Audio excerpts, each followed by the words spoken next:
Hello les scrap addicts, c'est Justine. On se retrouve aujourd'hui pour un tuto avec l'enseigne Zibelline. Comme vous avez pu le voir sur mon bureau, j'ai ressorti plein de petites choses qui sont les dernières nouveautés que j'ai reçues de la part de la marque de Laetitia. Je vais vous montrer aujourd'hui qu'on peut réaliser de jolies petites boîtes très rapides à faire. Donc j'en ai fait une pour vous montrer, mais alors elle est sur du papier noir parce que je me suis entraînée. Elle va pas ressembler tout à fait à ça puisqu'on va de toute façon en faire une bien plus petite, mais c'était pour vous montrer que vous pouviez aussi en faire des grandes. Donc voilà, vous l'adaptez à ce que vous voulez ranger à l'intérieur. Et en fait, quand vous glissez du coup le dessus, voyez, vous pouvez accéder du coup à ce qu'il y a à l'intérieur. Donc je pense que des petits Ferrero Rocher passent dedans. Moi en l'occurrence, je pense que je vais mettre des daims dedans pour les offrir à mes collègues. Voilà, donc je vous montre tout de suite du coup ce qu'on va faire au niveau du pliage qui, je vous le rappelle, est encore une fois très simple. Et on fera la décoration ensuite. Allez, c'est parti! Pour faire ce tuto, je vais me munir de deux papiers de couleurs différentes. Moi, j'affectionne particulièrement le craft, donc c'est naturellement que j'ai choisi ce papier. Et un papier blanc pour bien trancher. C'est du papier qui est relativement fin. Ne me prenez pas du papier décor pour faire vos mini-albums qui coûtent relativement cher. Du papier plutôt fin, ça suffira amplement. Allez, c'est parti. Donc, moi, je suis partie sur un format de papier en A4.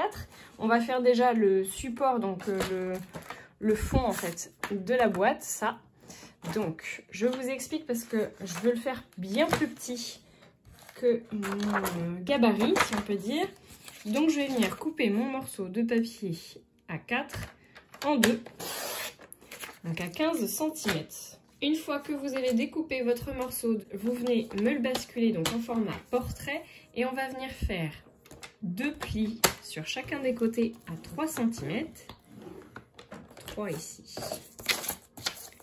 et 3 ici. Voilà. Ensuite, vous venez me le tourner dans le sens horizontal et on va venir faire un pli à 9 cm d'un côté. On pivote à 90 degrés et on vient le faire de l'autre côté également à 9 cm. Vous venez ensuite me marquer vos plis. Et là, je vous conseille de bien les marquer, même si c'est du papier fin. Moi, le papier craft, il est relativement épais. On marque bien tout ça. Une fois que vos plis sont marqués, vous n'avez plus qu'à faire votre pliage. Vous mettez de la colle ou pas, peu importe, je vous dirais. C'est à votre appréciation. Et on vient vous mettre un petit coup, hop, comme ceci, en marquant les coins. Ça va vous faciliter en fait le pliage. Donc vous me les marquez, mais léger, hein. Moi je marque pas vraiment le pli complet. Hop. Et voilà, une fois que vous avez fait ça, vous vous retrouvez avec ce genre de petit sac, je trouve ça trop mignon. Et on va venir faire le couvercle. Pour ça, vous allez me prendre votre papier blanc, votre massicot de nouveau. Donc moi j'ai toujours une feuille en format A4. On vient faire la même chose que tout à l'heure. Vous venez me couper un morceau de 15 cm. Comme ça, dans une feuille, vous pouvez en faire deux. Hop. Une fois que vous avez votre morceau de 15 cm, on va venir faire les mêmes traits que tout à l'heure.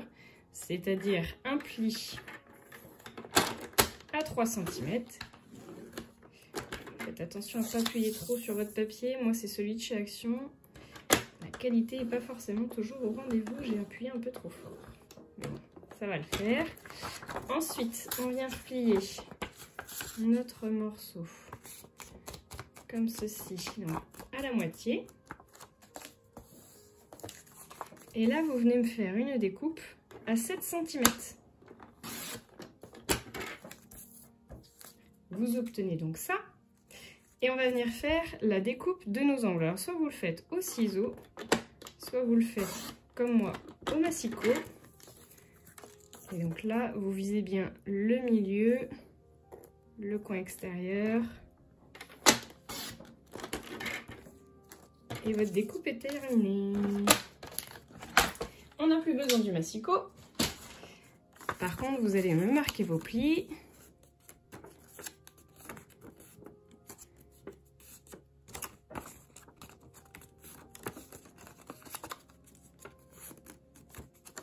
Et là, on va mettre de la colle.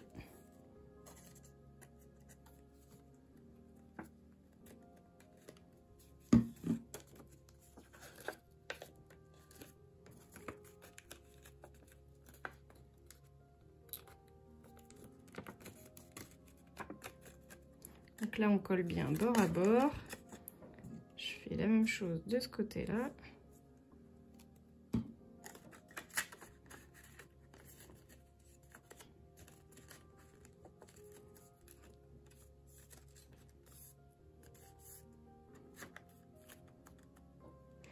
Et je vais venir faire la découpe de l'excédent.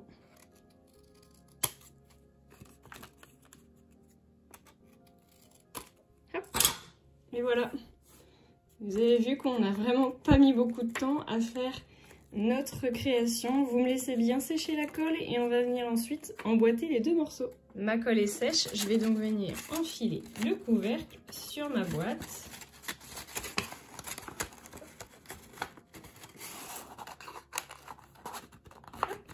Et voilà le résultat. Je trouve ça trop mignon et à l'intérieur, vous pouvez y mettre plein de petites gourmandises. Vous pourriez même la faire encore plus petite pour y mettre éventuellement qu'un petit chocolat. Vous pouvez aussi y glisser des sachets de thé. On va faire la décoration juste ici. Alors, je vais utiliser un ruban mousseline. Je vais venir le coller avec de la super glue.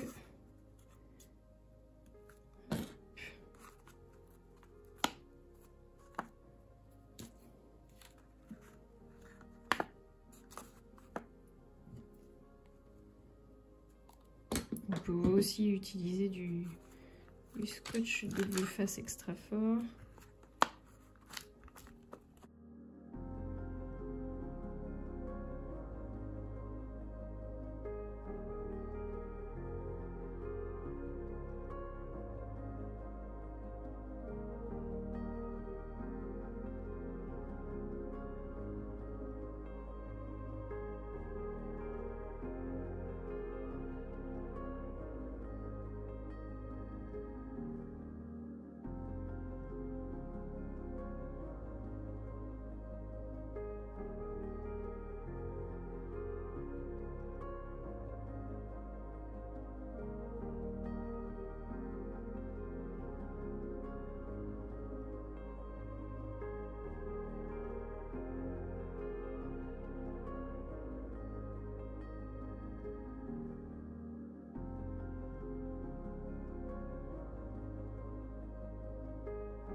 Et voilà, mes petites boîtes sont terminées. Je trouve ça trop choupinou. Regardez-moi ça, c'est vraiment trop mignon.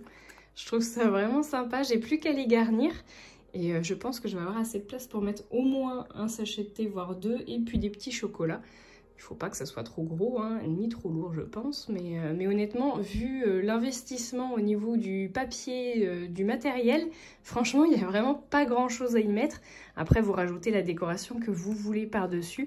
J'ai rajouté une petite chute de papier pailleté rose gold que j'avais qui traînait sur mon bureau. Et je trouve que ça donne une petite touche d'élégance supplémentaire. Et j'ai rajouté le petit tamponnage ici, le Happy Confetti, qui est un tampon de chez Shoe & Flower d'il y a pas mal d'années, je vais pas vous le cacher. Voilà, bah écoutez, j'espère vraiment que ça vous plaira. J'ai utilisé les petites boules là de chez Zibuline que je trouve vraiment trop mignonnes. Et en fait, bah du coup, j'en ai fait 5 pour 5 collègues différents. J'ai fait la violette, j'ai fait la rose, j'ai fait la orangée, je trouve trop beau. Hop. Et j'ai fait également du coup la verte. Voilà ce que ça donne. Bon bah écoutez, n'hésitez pas surtout à la refaire à la maison, cette petite boîte, en user et en abuser. Moi je vous fais de gros bisous à tous et je vous dis à très bientôt pour de nouveaux tutos. Ciao!